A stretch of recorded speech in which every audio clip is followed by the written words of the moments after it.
Então, o papel agora, e a partir daí ele fala sobre a mulher, né, sendo aquela que vai se submeter à liderança amorosa do marido. Porque logo após ele falar sobre como a mulher deve servir no casamento, o papel dela, né, é um papel de auxiliar, ajudadora, completar, então é completude a relação, um completando o outro. O versículo 5 dá a sequência. Depois ele falar sobre as mulheres, vem agora o papel do homem. Maridos, amai vossa mulher, como também Cristo amou a igreja e a si mesmo se entregou por ela, para que a santificasse, tendo purificado por meio da lavagem de água pela palavra, para que apresenta a si mesmo igreja gloriosa, sem mácula, nem ruga, nem coisa semelhante, porém santa e sem defeito. Assim também os maridos devem amar a sua mulher como o próprio corpo. Quem ama a esposa, a si mesmo se ama.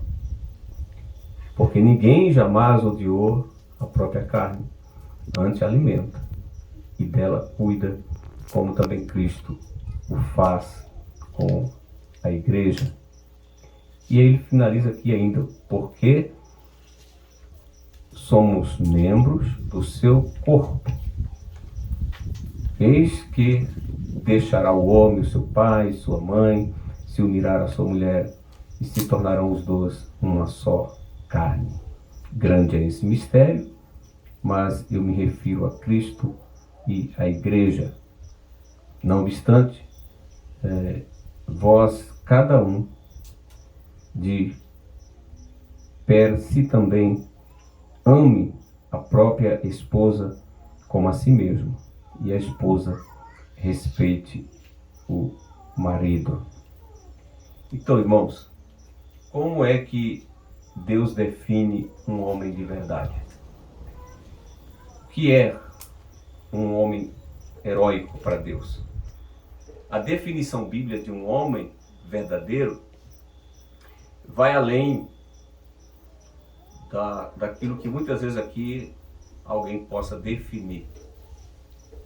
Um homem verdadeiro é um homem que realmente exerce segurança.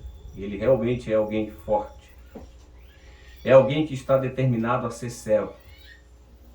É alguém que não está só determinado e disposto a viver pela sua família, mas é alguém que está disposto a morrer, se possível, pela sua família. Paulo fala sobre Cristo, e ele diz que assim como Cristo se doou pela igreja, o homem deve se doar pela sua esposa. Então isso é Cristo em nós. Cristo em nós nos torna novas criaturas. Descobrimos que essa é a novidade da vida manifestada, né, no lugar aonde realmente somos o que somos. Aonde? No lar. É lá no lar que nós vamos tirar nossas máscaras e abrir a cortina do nosso coração. E é lá no lar que descobrimos que Deus pede algo sobrenatural, principalmente da mulher. Submissão ao seu próprio marido. Da mesma maneira, Deus agora também pede ao homem, o homem que ele em Cristo haja, o homem que está em Cristo, haja contrário à sua natureza egoísta. Ele haja contrário à sua natureza soberba. E agora Deus pede que ele seja líder amoroso do lar e que viva a sua vida para abençoar, para proteger, obrigado, irmão, e para santificar e cuidar da sua esposa, né? Então esse é o mandamento. Então, assim o tema, como eu disse nessa noite, é a piedade cristã e a liderança amorosa do marido no lar. Então, por que Deus deu justamente essa ordem ao homem? Ser amoroso com a sua esposa. Veja bem, mais uma vez, maridos, amai vossa mulher. Por que isso? Talvez pela mesma razão que ele destinou a palavra submissão às mulheres. Paulo, pelo Espírito Santo, sabia que os homens, e ele sabia disso, basta você ler a carta dele aos Romanos, capítulo 7. Ele sabe que os homens lutam. Eles lutam muito nessa área da sua vida, nessa questão do egoísmo, quando ele mesmo até disse que o bem que ele quer, esse ele não consegue fazer. E o texto de Gênesis 3:16, ali quando Deus declarou o resultado da queda, foi que o homem iria governar sobre a mulher. A expressão que aparece ali é que o homem traz a ideia de que o homem oprimiria a mulher. E essa é a tendência masculina,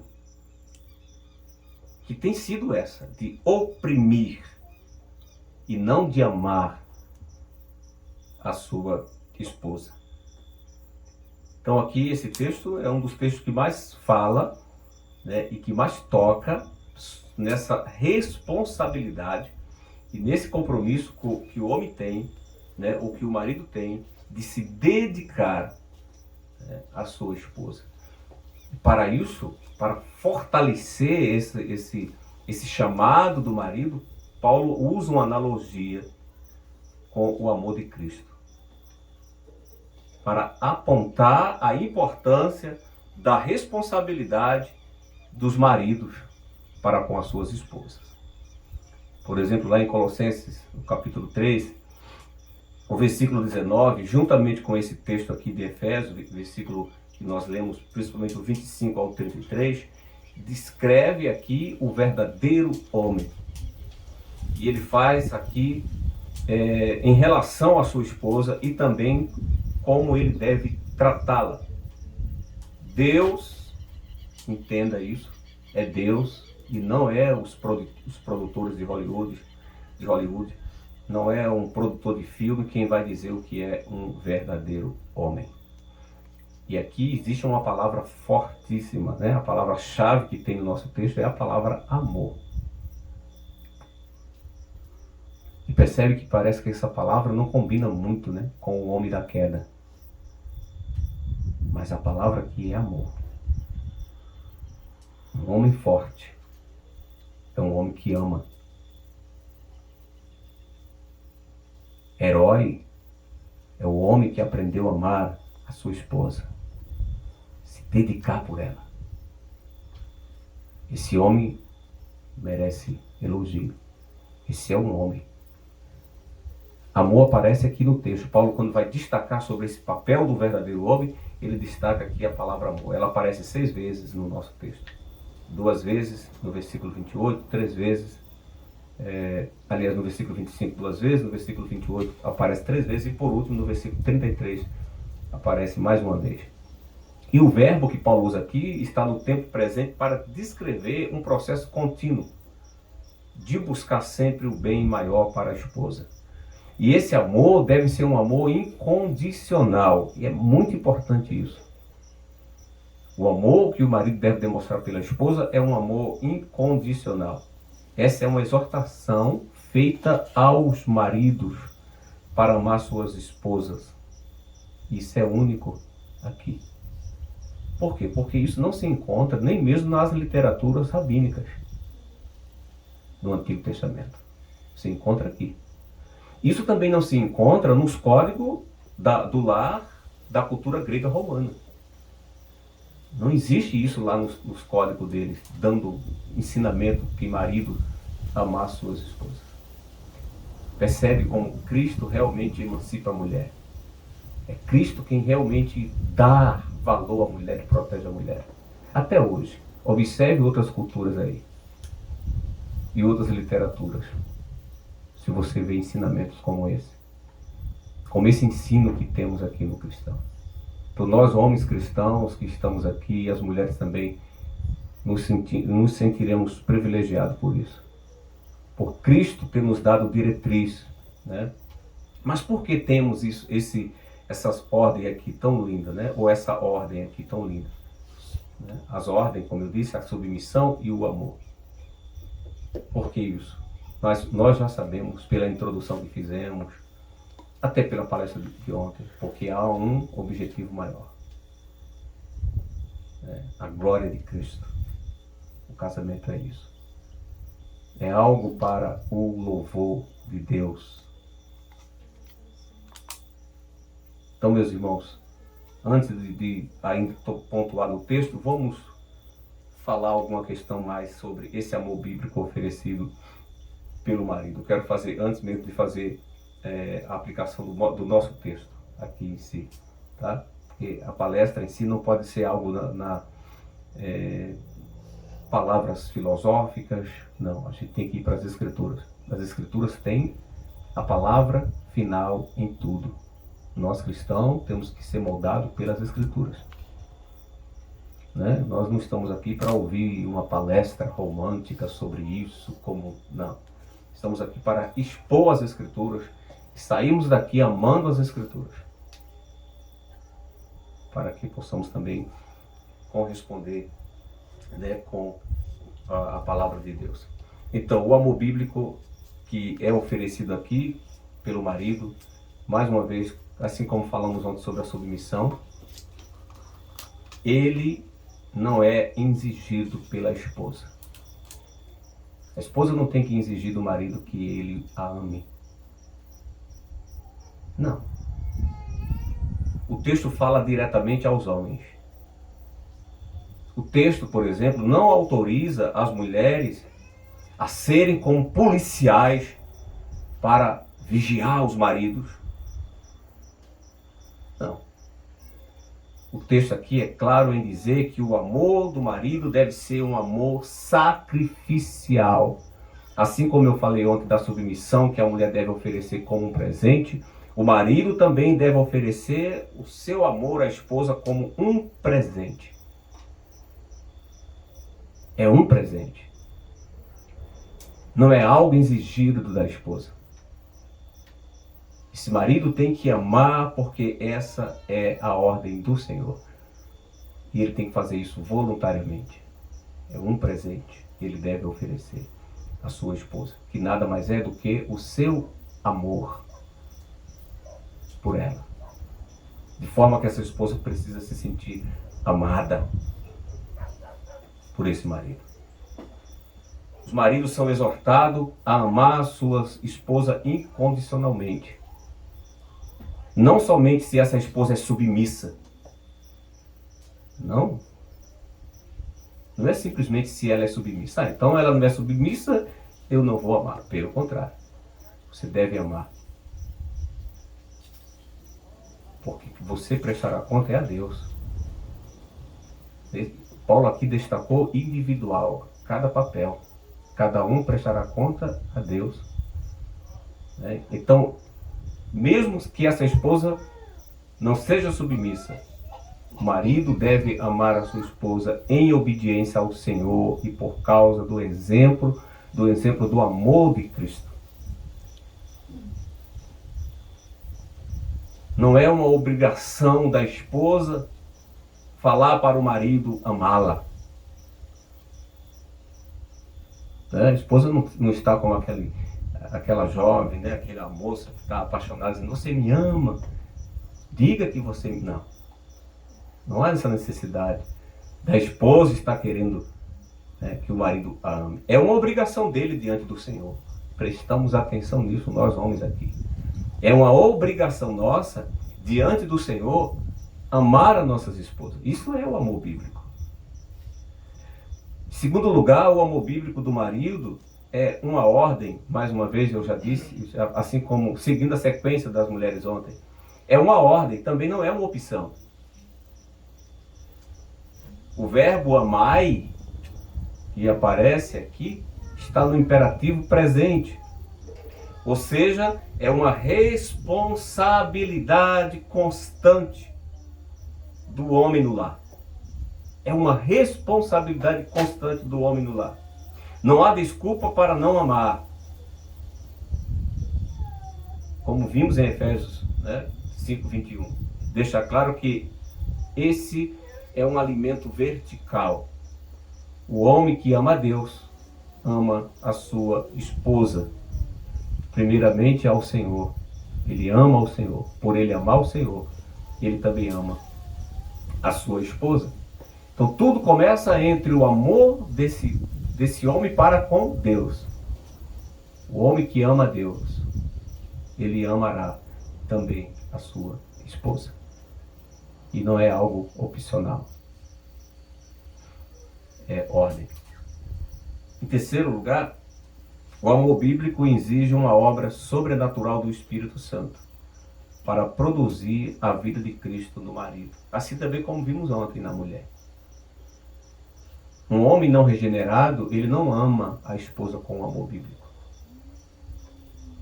Ele muitas vezes possui um amor egoísta, um amor interesseiro, uma paixão que ela evapora, que às vezes não dura 1 ano, 2 anos, ele já está arrumando outros amores. Ele não vive o amor sacrificial. Entendamos isso. Somos responsáveis, de acordo com o que temos aqui, em amar. Mas nós não podemos produzir esse amor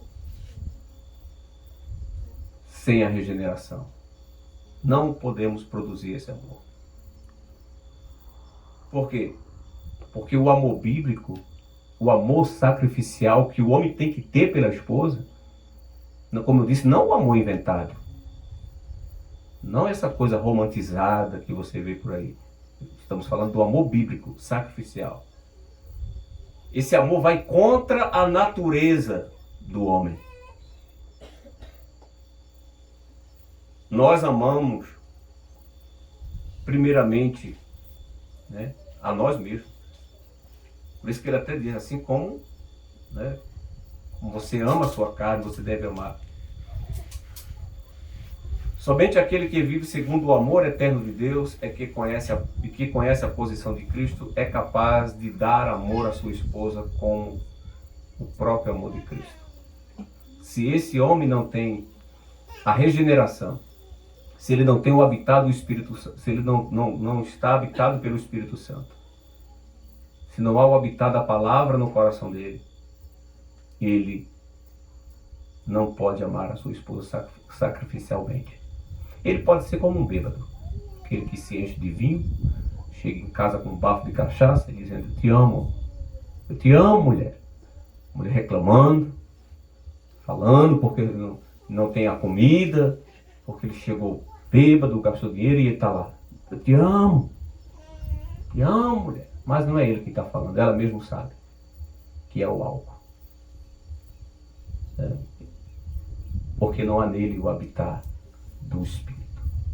Então, e em quarto lugar, antes de irmos para realmente a definição em si, né, de acordo com as Escrituras, o amor bíblico é uma escolha, como eu já falei também que ele é uma obrigação, ele é uma escolha e não uma emoção. Eu queria explicar isso para você. O amor bíblico é uma escolha, não é uma emoção. Há muita confusão no mundo de hoje sobre essa perspectiva bíblica. Tudo na cultura popular, na cultura que vivemos, tudo, seja por meio de filmes, novelas, músicas, tudo na cultura popular, quando fala sobre amor, a ideia que eles trazem é de um sentimento. O amor verdadeiro para eles é como um sentimento. É como se fosse um conjunto de hormônios que arrepiam e que é eterno enquanto dure. Eles cantam assim: é eterno enquanto dure. Mas o amor bíblico é uma escolha. é uma escolha de amar. O amor bíblico é uma escolha de buscar o bem do outro acima do seu próprio prazer, do seu próprio bem, da sua própria satisfação. Popularmente acredita-se que é o amor quem mantém o casamento. E as pessoas perguntam assim, por que separou? Porque o amor acabou. Porque isso popularmente se acredita que o amor é quem mantém o casamento. Porém, irmãos, devemos discordar disso e afirmar exatamente o contrário. É o casamento que mantém o amor. O casamento, aquilo que Cristo ordena, deixará o homem e a sua mulher e se unirá à sua esposa. É este sacramento, é essa ordenança, né, que vai fazer com que o amor mantenha-se. Então, o casamento é quem mantém o amor. E não é o amor quem mantém o casamento. E isso é tudo que os autores bíblicos falam. Os autores bíblicos nunca colocam o amor como a condição para que duas pessoas se casem. Então, analisando o nosso próprio texto, descobrimos que não o que caracteriza o amor é doação, é decisão. Não é um sentimento, não é um sentir, mas é uma decisão. Então, em primeiro lugar, o amor bíblico do marido segue o padrão do sacrifício de Cristo. Marido, amai vossas mulheres, como também Cristo amou a igreja e a si mesmo se entregou por ela. Efésios 5:25. Isso nos faz lembrar o padrão do amor que segue também o amor de Jesus. Em Efésios 5, no versículo 2, diz assim: portanto, sejam imitadores de Deus como filhos amados. Qual foi exatamente o padrão do amor de Cristo? Todos nós já sabemos que o amor de Cristo foi o quê? Um amor sacrificial. Foi um amor sacrificial. Mas, irmãos, precisamos parar para refletir nas implicações sérias desse mandamento. Até que ponto? Essa é a pergunta que fazemos. Até que ponto estamos dispostos a abrir mão, por exemplo, do conforto, dos privilégios, de negar nossos instintos naturais, egoísmo, contrariar nossos desejos de ser servido em vez de servir? Como eu já disse, uma coisa é viver, outra coisa é morrer por alguém. E o verbo que está aqui, amar, implica em dar. O verbo que Paulo usa aqui, vós, marido, amai vossas mulheres, implica em dar, sacrificar. Tudo para promover o bem-estar do outro. É bem forte isso para os homens, mas o homem precisa se convencer disso. Amar a esposa é como uma doação sem esperar nada em troca. Percebe? É um sacrifício sem esperar nada em troca. Ele não precisa esperar nada. Essa espera de algo em troca tem a ver com a infantilidade, tem a ver com a mesquinheza. Isso é coisa de criança, não é coisa do adulto. O amor bíblico, o amor do marido deve ser esse amor sacrificial.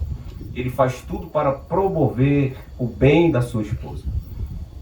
Se Paulo, quando inicia o capítulo 5, fala para imitarmos a Deus, o que é que Deus fez? Porque Deus amou o mundo de tal maneira que deu seu Filho. Romanos 5:8 ressalta que esse amor que Cristo nos amou foi um amor incondicional. pois Deus prova o seu próprio amor para conosco pelo fato de ter Cristo morrido por nós, sendo nós ainda pecadores. E Paulo manda a gente amar como Cristo amou a igreja, é um desafio. É para nos humilharmos todo dia e pedirmos essa graça e dizer: Senhor, me ensina a amar a minha esposa como o Senhor tem amado a tua igreja. Porque não há força em mim para isso, eu não consigo de mim mesmo. Podemos dizer que o marido, irmão, sim, é líder, conforme o estilo de liderança de Jesus. O marido é o líder do lar. E às vezes ele fica só com esse nome: eu sou o líder. Mas como ouvimos ontem, esse líder não é um líder que vai exigir obediência. Ele é o líder do lar. E assim como Jesus, que lavou os pés dos seus seguidores, ele também deu ordem para que imitassem a ele. O líder do lar é o servo do lar. O homem que ama a sua esposa é aquele que serve a sua esposa. Ele é o servo do lar. Líder é aquele que serve. É muito triste porque, às vezes, o que ocorre com muitos casamentos não é que é liderança, é machismo mesmo. É homens exigindo algo que não compete a ele. Devemos imitar o nosso mestre, que nos deu exemplo de humildade quando lava os pés dos seus discípulos. Líder no lar é aquele que serve. Podemos até dizer que aquele líder que não serve não presta para ser líder. Um homem que não está disposto a servir a sua mulher, seria bom ele não casar. Ele viva a solteirice dele,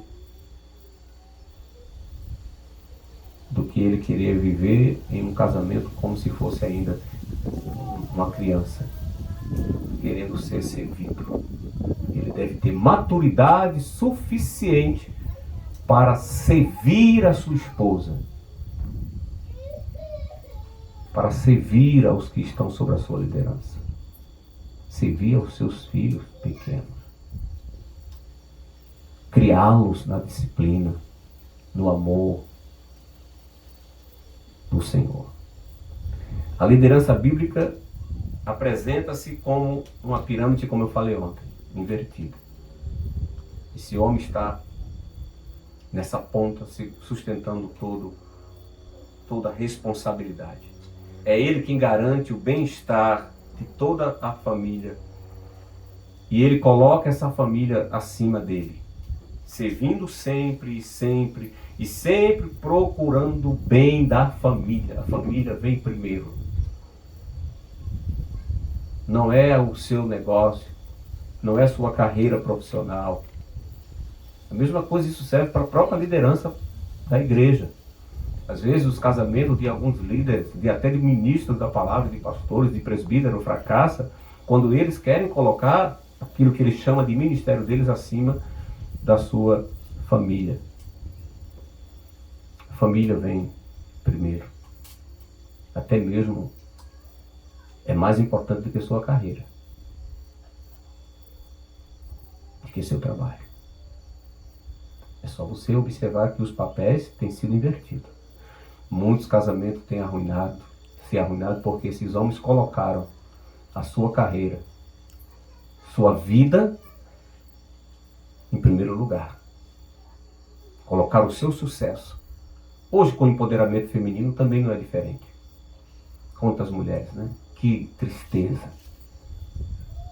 E aonde terminam esses filhos? Como ficam os corações dessas crianças que viram o pai cada um para um lado agora? Os maridos têm a tendência de fazer o oposto ao de Cristo. Eles querem ser servidos em vez de servir. Eles querem que sua esposa faça tudo que eles mandam. E que exerça tudo aquilo que sirva para o conforto e para o lazer dele. Há homens que estão colocando todas as responsabilidades do lar na esposa. Responsabilidade de cuidar, até mesmo da educação dos filhos. Muitos homens têm preguiça de passear com os seus filhos pequenos, de estar, dando atenção a esses filhos, muitas vezes, desculpe, mas para estar, às vezes, satisfazendo sua infantilidade, seus desejos, suas paixões. Imagine, para estar assistindo seus filmes preferidos. Eu estou falando no termo cristão até, no ímpio, e tomar sua cachaça e tal. Aliás, eu não sei nem como é o lar ímpio. Se podemos chamar às vezes de lar. Se às vezes no próprio lar cristão vemos isso. Muitos desses homens estão fazendo isso, colocando todas as responsabilidades sobre as suas esposas, porque o que vem primeiro é o conforto dele e é o lazer dele.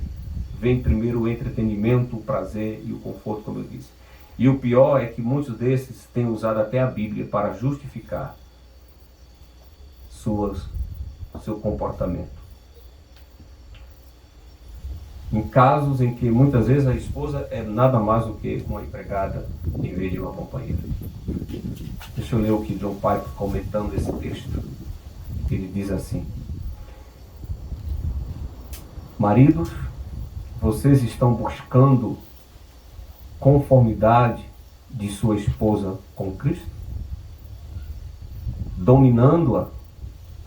Ou vocês estão morrendo por ela? Ele faz essa pergunta. Vocês estão buscando conformidade no relacionamento de vocês com a esposa? Ou seja, imitando Cristo? Como vocês estão? Vocês estão dominando-as? Ou vocês estão morrendo por ela? E ele diz, quando a lideramos, ou mesmo, se necessário, quando a confrontamos, agimos assim para a nossa alta exaltação ou para a nossa alta negação. Até mesmo quando o marido confronta a esposa, até aí ele precisa se policiar. Ele está fazendo isso para a sua alta exaltação ou ele faz isso para a sua própria alta negação? Ele deve reconhecer, muitas vezes, que ele tem falhado, até mesmo quando ele está exortando. Então, vem aqui o teste para o marido. Primeiro teste, as perguntas que eu faço. Como tem sido? Você tem abrido mão do direito na sua casa? Ou o direito é seu? O maior pedaço é seu? O melhor lugar é seu? Você é o primeiro a escolher? Porque você é o líder? Isso não é um exemplo de um líder.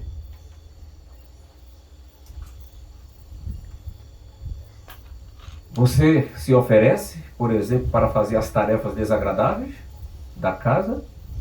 Ou é a esposa também que tem que fazer? Isso é uma reflexão. Há homens que, por trabalhar fora, acham que a esposa tem que fazer tudo dentro de casa. É tudo mesmo. Quando eu falo tudo, até mesmo o serviço inapropriado para ela. Quando chega em casa, apesar de cansado, depois de um dia de trabalho, você faz o possível para aliviar a sua esposa das tarefas pesadas que ela está carregando? Ou é como algumas pessoas, né? Porque é muito triste quando alguém olha para uma dona de casa e pergunta assim para ela: tu trabalha? Vocês, dona de casa aqui, ironicamente falam assim: não, eu durmo 24 horas.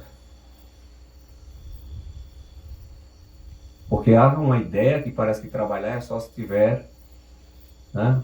E aí fora e tal. Como se o lar, como se a casa não fosse um lugar onde que tem muito trabalho. Então, irmãos, em segundo lugar, como eu disse aqui, o amor bíblico ele retrata ele espelha três faces de Cristo. A segunda característica do amor bíblico do marido implica em pastorear a esposa. Cristo se sacrificou pela igreja, mas Cristo também pastoreia a igreja. Olha como Cristo nos ama. Ele nos deu pastores, ministros. Ele nos deu o Espírito Santo. Ele nos deu a sua palavra. Que amor! Ele ama a sua noiva. Ele se ausenta, ele voltará para as núpcias. Mas ele está pastoreando. O marido, ele deve seguir o exemplo de Cristo também aqui.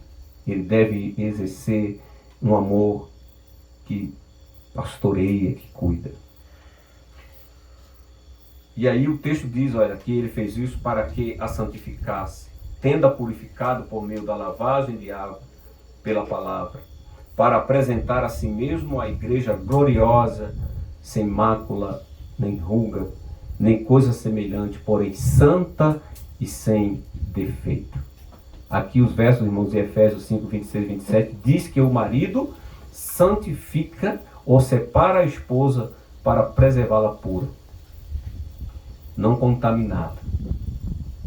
Em outras palavras, ele provê crescimento espiritual.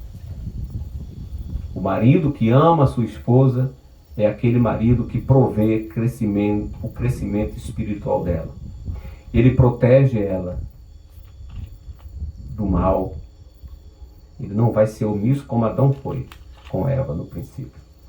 O texto lá de 1 de Pedro, no capítulo 3, verso 7, diz que ele trata essa mulher com dignidade.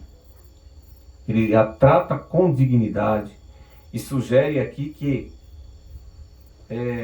a falta desse tratamento, entenda isso, a falta desse tratamento pode inibir a oração conjugal, pode até mesmo impedir a resposta dessa oração.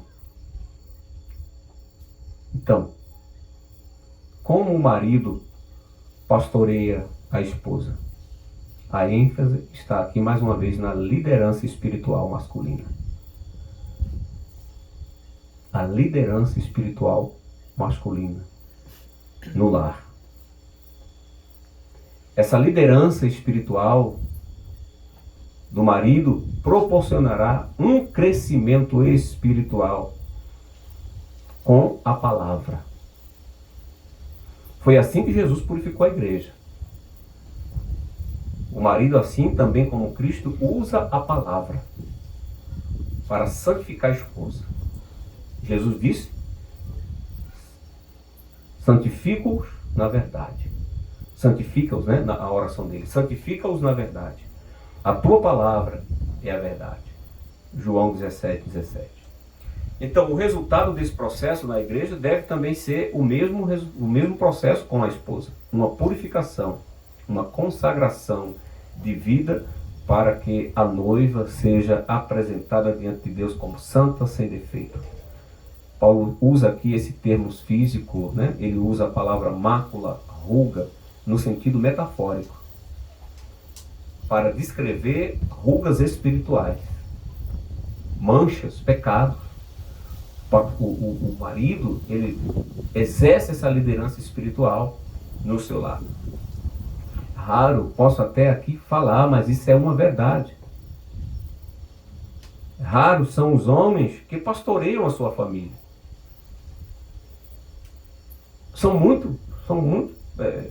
poucos mesmo, São muito poucos aqueles que, são bem poucos, aqueles que estão cuidando da sua família. Muitos não estão nem aí. Pelo cuidado, pela preocupação, pelo desenvolvimento espiritual da sua esposa e de seus filhos. Eles acham que basta dar o alimento, comprar e chegar e ter a comida, ter a vestimenta. E alguns estão acreditando que isso é suficiente. Muitas vezes chegar, a casa está bem arrumada, está tudo bem ajustado no lugar, os móveis bonitos, né? A geladeira cheia. E há famílias que se confortam com isso. Aliás, que acomoda-se com isso. Mas esse homem está negando algo essencial para o bem-estar da sua família. Purificação vem pela liderança masculina. Se não existe a liderança masculina, o pecado reina. Satanás bagunça tudo. É a liderança masculina, como eu disse, quem proporciona o crescimento espiritual para a família. Porém, deixa eu falar aqui algo. Isso necessariamente não significa que o homem tem de saber mais do que a esposa sobre a Bíblia. Não. Às vezes a esposa pode até mesmo saber mais do que ele da Bíblia. Mas ele quem deve se preocupar com o desenvolvimento espiritual da família. Ele tem que assumir isso. E isso vem desse princípio dele amar. Ele tem que se preocupar com o desenvolvimento espiritual dela, especialmente da esposa. Cabe ao homem refletir sobre sua liderança no lar. Cabe a este homem orar com a sua esposa. Cabe a este homem fazer devocional com a sua família. Cabe a esse homem fazer treinamento espiritual dos seus filhos. Cabe ao homem, preste muita atenção, os homens aqui nessa noite, cabe aos homens produzir pureza no lar. A pureza no lar aqui você deve analisar o padrão do entretenimento que está no seu lar. Muitos homens não estão nem aí. Os filhos consomem o que quer, estão consumindo o que quer e às vezes até as esposas. Esse homem não está prestando atenção nos padrões do entretenimento no lar. Um homem carnal é capaz até mesmo de constranger o seu lar, permitir que coisas terríveis, há ciladas hoje. Cuidado com a facilidade da internet hoje. Deixa de orar com a esposa, deixa de ler a Bíblia, de cantar um salmo, de fortalecer a família. Mas muitas vezes a série que ele escolhe para assistir está recheada de insinuações sexuais. E ele não tem vigiado sobre isso. Ele não tem tomado cuidado com os padrões de entretenimento no lar. Deve saber, deve explicar, deve observar certos padrões e ter muito cuidado com essas coisas. A liderança tem esse papel. Cabe ao homem fazer isso. Liderar nas decisões do lar. Amanhã, filhos adultos, filhas, é do homem que ama a sua família. É o pai que ama a sua filha. O pai que ama seu filho é ele. Ele é o líder. Ele vai supervisionar namoro dos seus filhos. Ele vai supervisionar namoro das suas filhas. Ele vai ter palavra final para dizer, olha, isso não. Ele tem autoridade para até dizer, acabe. Aquela pessoa não é para você. Aí ele trazer ruína. É muito interessante os pais ficarem de olho nessa questão até mesmo de namoro místico. Vocês aqui são pactuais, estão se esforçando para criar os filhos de vocês na aliança. A família vizinha, não. Esses filhos ficam adolescentes, ficam jovens. Quando pensa que não, eles podem cair no laço se a sua liderança no lar for fraca. Principalmente o homem. Augusto Nicodemos, comentando também esse ponto, ele aponta algo interessante aqui. Ele aponta implicações interessantes sobre a liderança masculina no lar. ele diz o seguinte: uma das razões pelas quais desaconselhamos veementemente que uma mulher crente case-se com um homem descrente é exatamente porque ele não terá condição de exercer o papel de santificador da esposa e de ser um líder espiritual. Então isso já é para ser pensado. Os homens que estão aqui são homens cristãos, regenerados, você deve exercer. E as mulheres são privilegiadas por isso, mas aquelas que estão em um jugo desigual. Esse casamento não vai funcionar porque não há uma liderança espiritual no lar. Por isso que esse casamento tem tendência a fraquejar. E aí podemos falar ainda, as jovens que estão planejando se casar com um homem que não é crente, devem ponderar seriamente esse aspecto. Elas não terão o apoio, a liderança e o estímulo espiritual que somente um marido crente pode trazer. É verdade, irmãos, que não basta simplesmente ser um marido crente.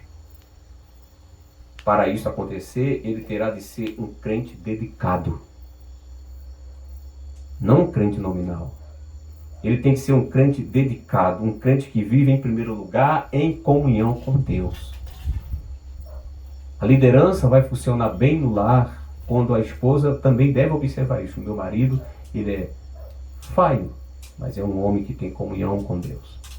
Essa comunhão com Deus vai ajudar ele a assumir plenamente o seu papel de líder espiritual, especialmente da esposa. O rapaz, aí Nicodemos comenta ainda sobre isso, dizendo: o rapaz que está pensando em se casar deve pedir a Deus que prepare ele para o casamento, para que ele possa vir assumir tais responsabilidades. Até os filhos, os jovens que pretendem casar amanhã, têm que se preparar para assumir essas responsabilidades de liderar. Eu sei que no começo parece tudo normal, a lua de mel, né? Os primeiros anos do casamento, não sei. E relaxa. É natural dos casais, dos recém-casados, sempre relaxar nisso. Tem feito devocional? Ah, não. Hã? Tem orado? Ah, não. Mas tem assistido muitas séries. Tem feito isso, tem feito aquilo. Ah, a vida parece um paraíso. Mas preste atenção que essas coisas não vão durar muito. Se você negligencia o que é essencial. Então, o teste aqui. Nós vamos para o terceiro ponto e a conclusão. Você proporciona momentos para que a sua esposa tenha um tempo a sós com Deus? Os maridos que estão aqui? Eu vou falar aqui, principalmente aqui que estamos em um contexto de alguns pais aqui que têm filhos pequenos. Inclusive, ficar um tempo com essa criança? Ou é ela quem tem que ficar 24 horas com ele enganchado? Muitos homens, até homens crentes, não pensam nisso. A mulher, de repente, empoderada aí fora, é capaz de arrumar o marido para realmente ir, porque ela quer ir pro bar beber com as amigas, se embriagar e voltar bêbada. Estou falando aqui sobre a questão de você se preocupar com a espiritualidade. Você tem esse papel. Em segundo lugar, você tem feito devocional para os homens que estão aqui? Se não, entenda que você não está exercendo o amor sacrificial e você não está exercendo o amor pastoral se você não faz isso. Você tem esse dever de fazer devocional, orar com a sua esposa, e é tão simples. Tomar um café, um momento, ora junto com a esposa. Muitas vezes é necessário até confrontar o pecado, às vezes até da esposa. É necessário disciplinar os filhos. Existe uma coisa hoje séria, antes eu vou pontuar aqui para ir para o nosso terceiro ponto. E muitos não têm feito isso. E o nosso terceiro ponto é isso já. O amor bíblico do marido exige proteção da esposa. Preste muita atenção quando eu falei sobre, às vezes, confrontar. Existe um pecado hoje no mundo que é o pecado conhecido como egolatria. A egolatria, ela hoje tem tomado corações de muitas pessoas, especialmente mulheres e também crianças. Essas pessoas estão... E essa egolatria tem se escondido por um termo chamado de hipersensível. Ah, cuidado como vai falar, porque não pode falar assim, porque é hipersensível. Não, muitas vezes é a egolatria mesmo. É o ego que está grande, é alguém que está muito ego muito alto. E quando é confrontado, se manifesta, exala, começa a chorar, e a pessoa fica, fui duro, é porque acha que foi duro demais. Não. É a egolatria mesmo. Se esconde por trás da hipersensível. Às vezes, há pessoas que estão sendo criadas de uma forma muito mimada, e às vezes muitas mulheres também. A egolatria, quando ela sempre está se achando demais, ela se acha muito importante, e esse marido às vezes não observa que isso está crescendo no coração dela. É como se ela está é como se o marido tem quase que tratá-la quase como uma deusa. Ela só atende e ela só fica feliz se ele se ajoelhar, se possível. Ele tem que se ajoelhar. Ele às vezes até errou, amor, me perdoe, e ela tá. Aí ela só rende se ele se ajoelhar. É o ego demais. Se não fizer isso, ela não consegue mesmo não. O marido precisa, se a esposa tem esse aspecto, não é o caso das mulheres aqui, mas se algum marido percebe isso, deve pastorear, deve confrontar. E como eu disse, às vezes isso se esconde por trás do hipersensível. Não posso dizer nada porque, olha, qualquer coisa fica com raiva e muda. Deus, como eu já disse, Deus criou o homem para ser protetor. Deus deu essa capacidade para o homem defender, para o homem proteger.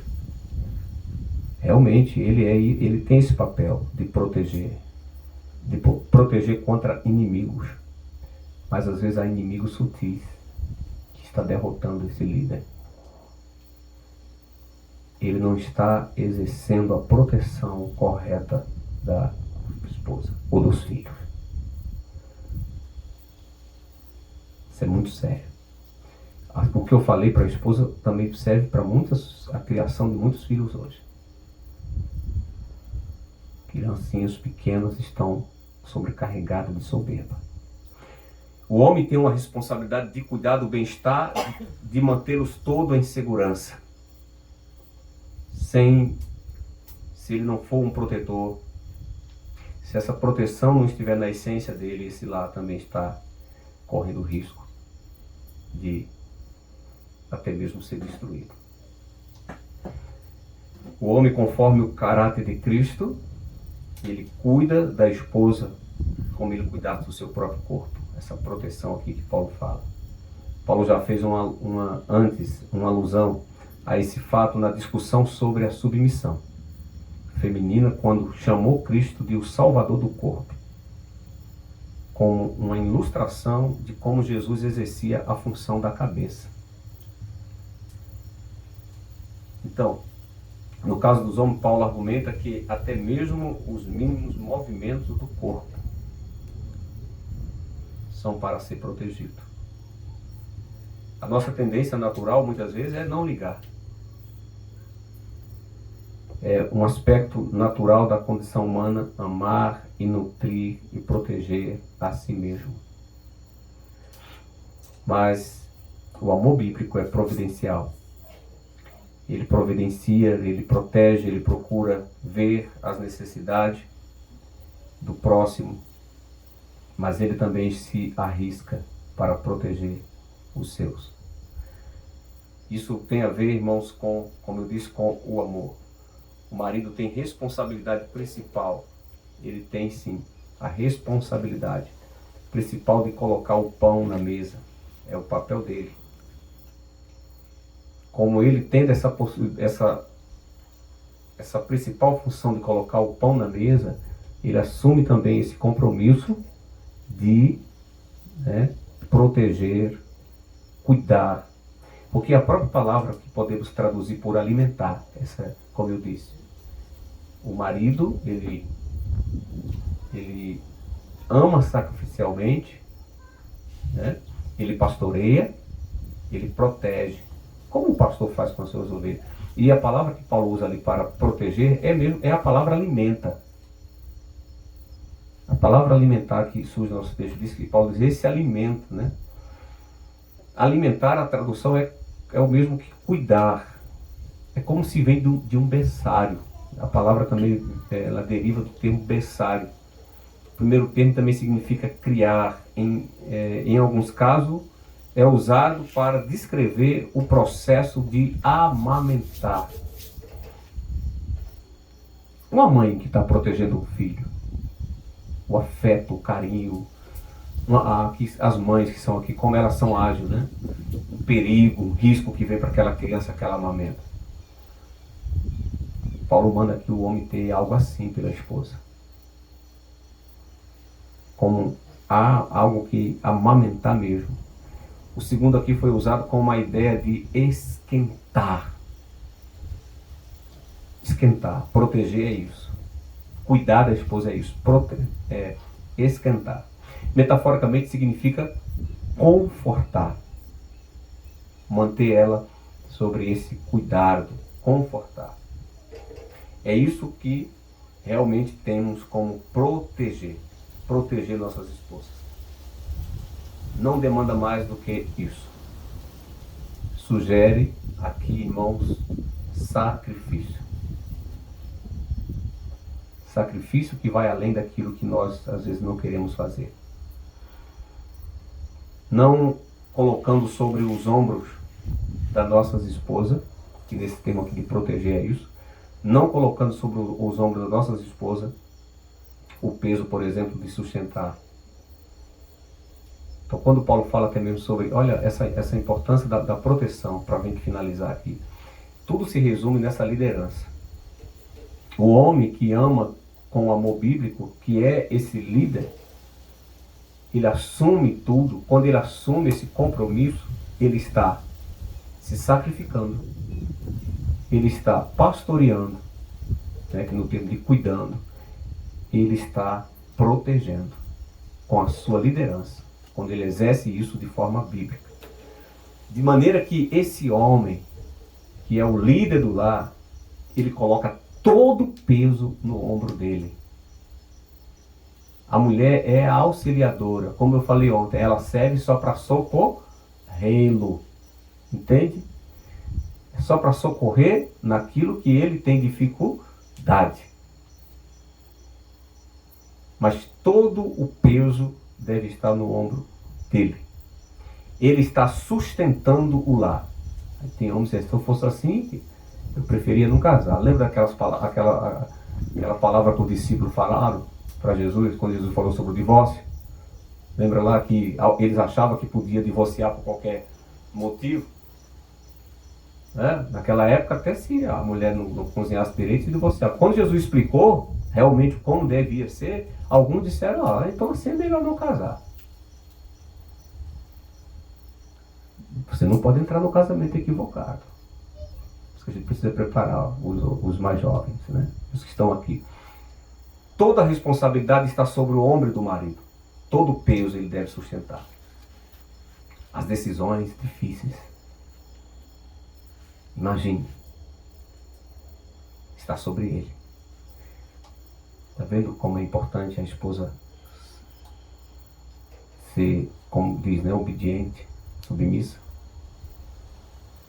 O marido carrega algo muito sério, ele vai ser cobrado. As decisões difíceis, o discipulado dos filhos. O marido é aquele que está se preocupando com cada detalhe do bem-estar da sua família. O marido que ama, com a minha conclusão aqui, o marido que ama, tomando o exemplo de Cristo, que se sacrifica, ele assume definitivamente, preste atenção, não é por momento, ele assume definitivamente a direção do lar. Entende isso? Quando o homem faz isso, a piedade cristã está sendo praticada nesse lar. Quando esse homem não assume definitivamente a direção do lar e ele deixa cada um fazer o que quer, do jeito que quer, o que está havendo nesse lar é a prática da piedade ou da impiedade. Todos nós sabemos aqui. Esse casal que se diz cristão, eles estão dizendo que é cristão, mas na prática eles estão vivendo como um ímpio. Eu vou ser mais direto. Nem todos que se dizem ímpios. Muitas vezes, muitos desses lares têm quase mais liderança, organização, do que um lar onde alguém diz que é servo de Cristo e no seu casamento não está assumindo o seu papel de um homem que serve a Cristo. Um homem que serve a Cristo, ele assume definitivamente a direção do lar. Vamos sair daqui hoje com essa decisão, com essa determinação. Se há algum fardo que ainda está sobre alguém, retire, coloque sobre você. A esposa está ali para lhe auxiliar. E outra coisa, quando fazemos isso, a bênção de Deus recai. A bênção de Deus vem sobre nós. Amém. Amém.